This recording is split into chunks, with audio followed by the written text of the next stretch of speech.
You bring a friend home. They're friendly, they laugh, they crouch down and hold out a treat. And your dog hesitates, takes the treat from you instead, or walks straight past them to the other guest, the quiet one who hasn't said a word all evening. You shrug it off.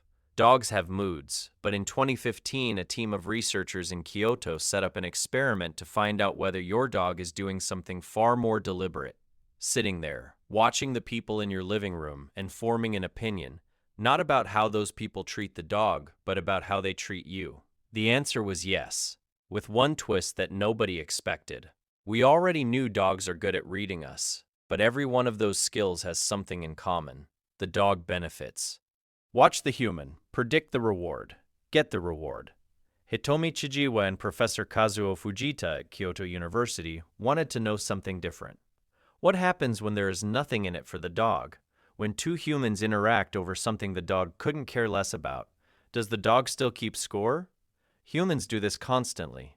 Scientists call it social eavesdropping, judging someone by how they treat a third person, even when we're not involved. It's the foundation of reputation.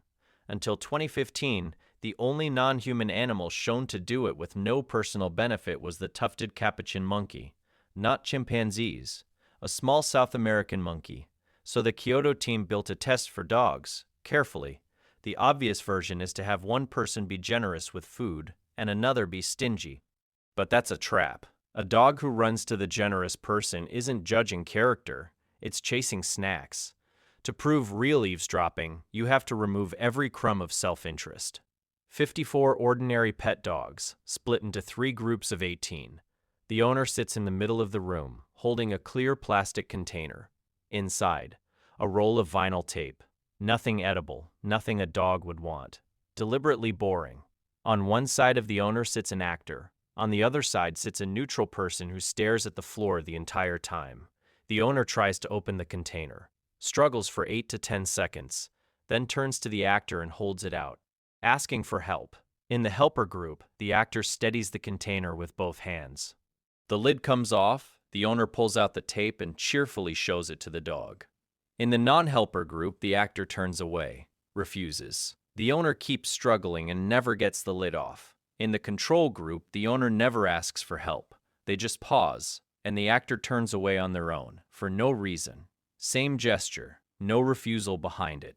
Then the test. The actor and the neutral person each hold out an identical treat on an open palm, at the same time, without looking at the dog. No eye contact, no clues. The dog simply chooses. 4 rounds per dog, sides switched at random. Notice what's clever here. The dog gets a treat either way. The only thing that differs between the two people is what the dog just watched them do to its owner. In the helper group, dogs chose at random, 50-50. The person who helped their owner got no special treatment. In the control group, also random, but in the non-helper group, the dogs turned against the actor. Reliably, they walked past the person who refused to help their owner and took the treat from the stranger instead. First, the dogs held something like a grudge against a person who had done nothing to them. The refusal was aimed at the owner. The dog was a bystander and acted anyway. Second, the twist. The dogs did not reward kindness. The helper earned nothing. Only the refuser got punished. Researchers call this a negativity bias, and dogs aren't alone in it. The capuchin monkeys showed the same pattern. So do human children around 3 years old. They avoid the unkind person, but don't yet go out of their way for the kind one. Professor Fujita's interpretation. For a highly social animal, helping may simply be the default. A helper isn't doing anything remarkable, but refusing to help is a violation. That stands out. That gets remembered. Your dog isn't keeping a list of your friends. Your dog is keeping a list of your enemies. A skeptic would say, maybe dogs just don't like it when someone turns their back. Maybe they reacted to the movement, not the meaning. That's exactly why the control group existed. Same turn away, same body, same timing, but no request from the owner. And in that group, the dogs didn't care. So it wasn't the gesture, it was the gesture as an answer. The dog saw the owner ask, saw the actor say no, and connected the two. That's tracking a social exchange between two other beings and drawing a conclusion from it. Age and sex made no difference. Young, old, male, female, same pattern. This is Pawlo, so let's be honest about the edges. 54 dogs is a respectable sample, but it's one study from one lab with one very specific setup. It shows dogs can do this. It doesn't tell us how often they do it at home, or how long the impression lasts. The measure was food choice. Taking a treat from someone isn't the same as disliking them. It's a proxy, a good one, but a proxy. And there's a cautionary history. Earlier studies claimed dogs prefer people who are generous to others. But there, generosity meant handing out food. And tighter replications saw that preference shrink or vanish. That's exactly why Kyoto used a roll of tape. So what we can say? Under controlled conditions, dogs avoided a person who refused to help their owner, even though the refusal cost the dog nothing. That's the finding. Not more, not less. One more thing for the cat people. In 2021, the same team ran the same experiment with cats. The cats showed no avoidance at all. The researchers were careful not to call cats indifferent. Cats may simply not read human help-seeking the way dogs do. But it suggests this isn't a generic animal trait.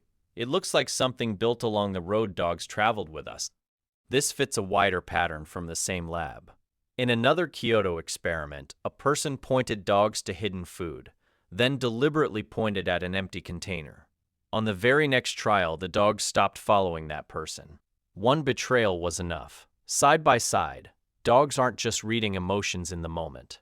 They're forming judgments about individual people and updating them fast. And the eavesdropping study adds the part that matters most. Those judgments don't only come from how a person treats the dog. They come from how a person treats you. So back to that friend on your couch. If the research holds up in everyday life the way it did in the lab, your dog has been quietly running the same test, watching who responds when you need something, who dismisses you, who turns away. It also gives you something practical. When you introduce your dog to someone new, the interaction that matters most might not be between that person and your dog. It might be between that person and you. Warmth toward you registers. A cold shoulder toward you registers more. And the study is upfront about the limit. Dogs avoided the refuser, but didn't reward the helper.